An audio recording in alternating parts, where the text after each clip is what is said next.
आज का हमारा टॉपिक है एलसीएम और एचसीएफ, जो कि 6 to 12 तक सभी क्लासेस में यूज़ होता है।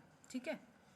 एलसीएम एलसीएम की फुल फॉर्म क्या होती है? लोवेस्ट कॉमन फैक्टर, और हिंदी में इसको बोलते हैं लघुत्तम समापवर्त्य। ओके।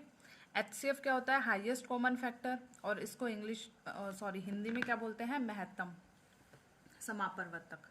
ठीक है।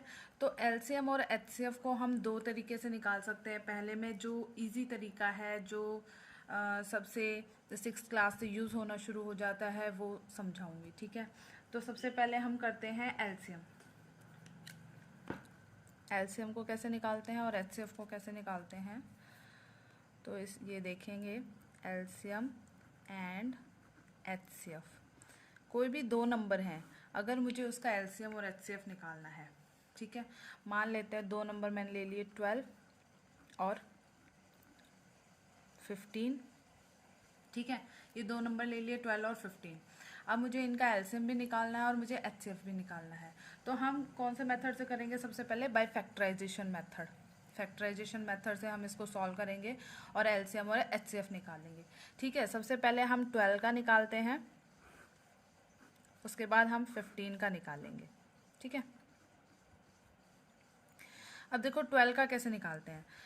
यहाँ पर जो होता है हमारा लेफ्ट साइड में, जो लेफ्ट साइड में होता है, जितने भी यहाँ भी नंबर लिखे जाएंगे वो सारे के सारे जो होंगे, यहाँ जो भी नंबर लिखे जाएंगे वो सारे के सारे अभाज्य संख्या होगी। कैसी संख्या होगी? अभाज्य संख्या। हमेशा यहाँ पर जो आएगी हमारी, वो अभाज्य संख्या आएगी। ठीक है। तो यहाँ से हम शुरू करते हैं। अब देखो, मैंने भाज्य और अभाज्य संख्या का आपको एक वीडियो डाल रखा है। पहले अगर आपको डेफिनेशन नहीं आती तो आप वहाँ से डेफिनेशन देख लें। ठीक है। फिर अब अभाज्य संख्या देखो। अभाज्य संख्या क्या होती है?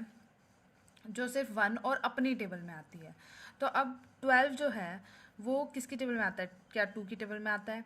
नहीं आता। आता है 2 की टेबल में। जितने भी हमारी सम संख्याएं हैं वो सब 2 की टेबल में आएंगी। ठीक है। तो 2 6 12। फिर अब देखो इसको लिखते कैसे हैं? 2 6 12। यहाँ जो बनती है नंबर, वो इन दोनों के मल्टीप्लिकेशन से बनती है, गुना से बनती है। उसके बाद देखो, अब देखो 6 क्या 2 की टेबल में आता है? सबसे पहले 2 को ही चेक कर लेते हैं, क्योंकि सबसे छोटी जो अभाज्य संख्या है वो 2 है। तो 2 की टेबल में 6 कब आता है? 3 पर आता है। ठीक है। क्या अब 3 2 की टेबल में आता है? नहीं आता। तो उससे आगे वाली अभाज्य संख्या कौन सी है? 3। तो अब 3 में देखेंगे, 3 में आता है तो 1। अगर यहाँ 1 आ जाता है तो ये आपका ख़त्म हो जाता है। तो हम 12 को किस तरह से लिख सकते हैं? किसी भी नंबर को हम अभाज्य संख्या की मल्टीप्लिकेशन लिख सकते हैं। ठीक है। किसी भी कोई भी नंबर हो, भाज्य है अभाज्य है, उनको हमेशा किसकी गुना में लिखा जा सकता है? अभाज्य संख्या की गुना में। तो इसको मैं क्या लिख सकती हूँ? 2 × 2 × 3 लिख सकती हूँ। ठीक है। अब ये देखो 15 है, अब इसको भी ऐसे ही सॉल्व करेंगे। अब देखो 15 क्या 2 की टेबल में आता है? नहीं आता। तो अब 3 में चलेंगे। दूसरी अभाज्य संख्या कौन सी है मेरी? 3 है। ठीक है। अगर जिसको नहीं पता है वो अभाज्य संख्या साइड में लिख लें, 2 3 5, तो आपको पता चलता रहेगा कि हमें कौन सी लेनी है।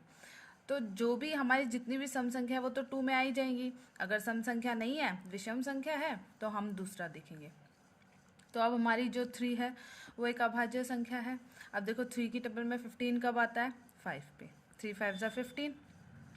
अभाज्य संख्या मतलब होता है प्राइम नंबर। किसी भी नंबर को हमेशा प्राइम नंबर के मल्टीप्लिकेशन में लिखा जा सकता है। अब देखो 3 5 15 हो गया। अब 5 जो है वो ना 2 में आता है ना 3 में आता है, किस में आता है? 5 में। तो 5 1 5। यहाँ हमेशा प्राइम नंबर होना चाहिए, अभाज्य संख्या होनी चाहिए। तो अब 15 को मैं कैसे लिख सकती हूँ? 15 को लिख सकती हूँ मैं 3 × 5।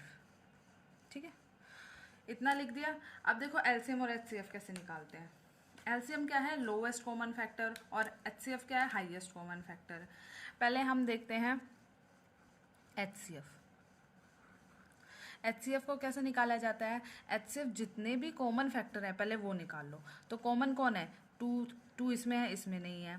3 इसमें है, इसमें भी है। तो 3 एक हमारा कॉमन फैक्टर निकल गया। तो 3 निकल गया। तो जितने भी कॉमन फैक्टर हैं सिर्फ वही HCF होगा हमारा। तो HCF क्या हुआ हमारा 3। ठीक है, अब देखो LCM कैसे निकालते हैं। LCM क्या होता है, लोवेस्ट कॉमन फैक्टर। अब देखो जितने भी हमारे लोवेस्ट है, लोवेस्ट का मतलब जितने भी हमारी, हमें देखना है पावर देखनी है। ठीक है, अब यहाँ LCM में क्या होता है, सभी को लिया जाता है। ठीक है, चाहे वो कॉमन हो चाहे नहीं।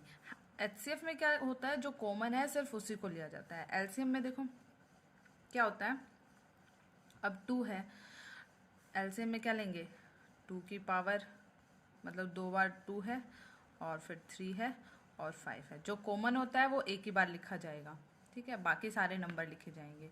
तो हमारा LCM क्या हो गया, 2 2 ज़ा 4, 4 3 ज़ा 12, 12 5 ज़ा 60। तो हमारा LCM 60 हो गया। इस तरह से हम सॉल्व करते हैं। या फिर एक तरीका और है, आप इसको पावर की फॉर्म में भी लिख सकते हैं। जैसे 12 को हमने क्या लिखा, अब 2 की पावर कितनी है, 2 है यहाँ पे। यहाँ 3 की पावर कितनी है, 1 है। 15 को क्या लिखा, अब 2 की पावर तो कुछ है नहीं, तो 2 की पावर हम 0 लिख सकते हैं। 2 की पावर किसी की भी पावर 0 का मतलब 1 होता है। अब 3 की पावर कितनी है, 1, और 5 की पावर 1, एक ही 5 है, और यहाँ 5 नहीं है तो आप यहाँ 5 को 0 लिख सकते हो। ठीक है, इससे क्या होगा, हम ये देख सकते हैं LCM और HCF निकालने में। अब यहाँ पर क्या होता है, HCF कब निकलता है, HCF ये देखते हैं जो भी हमारा ये 2 2 लिख दिया, 3 3 लिख दिया, 5 5, जहाँ 2 की पावर छोटी होती है वो हमारा HCF होता है। तो इन दोनों में 2 की पावर छोटी कौन है, 2 की पावर 0। ठीक है, इन दोनों में छोटे कौन है, 3 की पावर 1, और इन दोनों में छोटा कौन है, 5 की पावर 0।